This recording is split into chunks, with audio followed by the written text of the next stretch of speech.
안녕하세요. 김진 목사입니다. 오늘은 창세기 19장 말씀으로 함께 은혜 나누기 원합니다. 오늘 말씀은 하나님의 천사가 소돔성에 가서 벌어지는 사건에 관한 말씀입니다.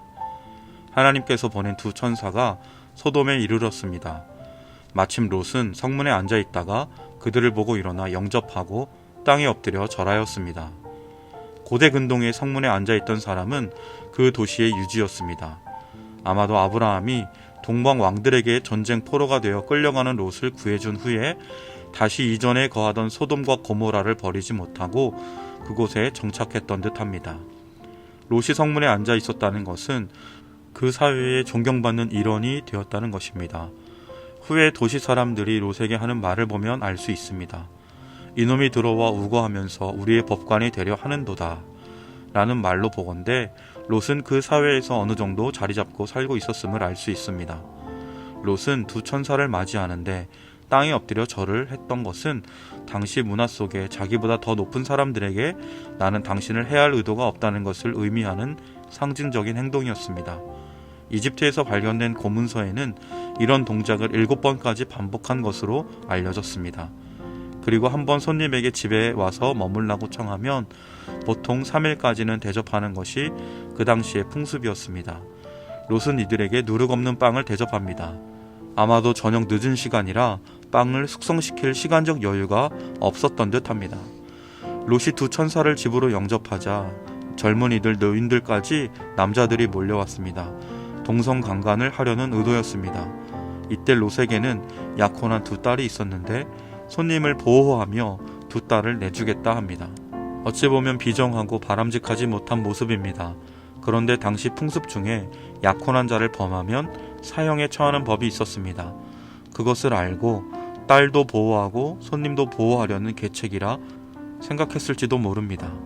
소돔과 고모라는 물로 세상을 멸하신 이후 불로 심판받은 성읍이었습니다. 그런데 그 도시의 죄악이 얼마나 극에 달했었는가에 대한 반증이 바로 이러한 모습입니다. 천사는 롯에게 하나님의 심판을 경고하며 피하라 일러줍니다. 사위나 자녀나 롯에게 속한 자들에게 일러주라 합니다. 롯은 두 사위에게 가서 말하였습니다. 그러나 이들은 농담으로 여겼습니다. 롯의 사위될 사람 정도나 되었지만 하나님의 심판에 대해 농담으로 여겼습니다. 결국 롯의 가족만 성을 빠져나오고 심판을 피합니다.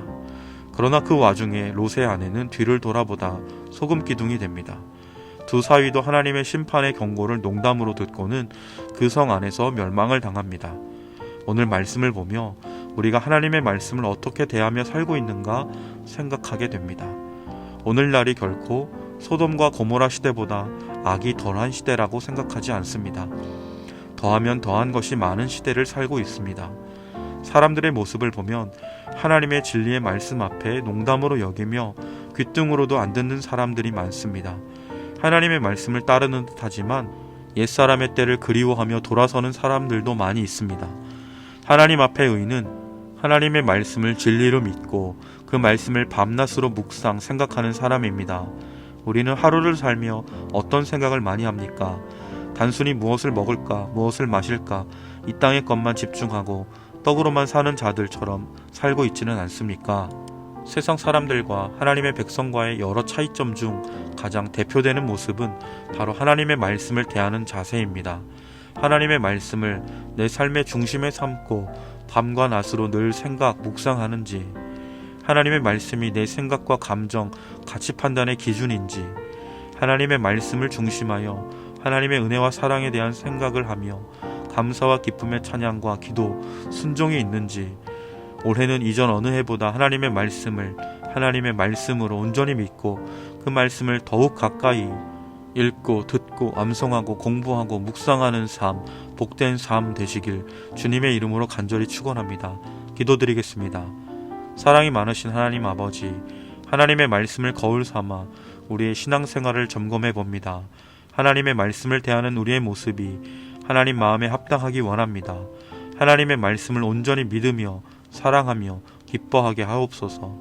우리를 향하신 깊은 사랑과 은혜와 축복의 이야기가 가득히 담긴 하나님의 말씀을 주야로 묵상하고 생각하며 온전히 순종하게 하여 주옵소서. 그렇게 하나님을 기뻐하며 하나님의 기쁨이 되게 하여 주옵소서. 예수님의 이름으로 간절히 기도드립니다. 아멘.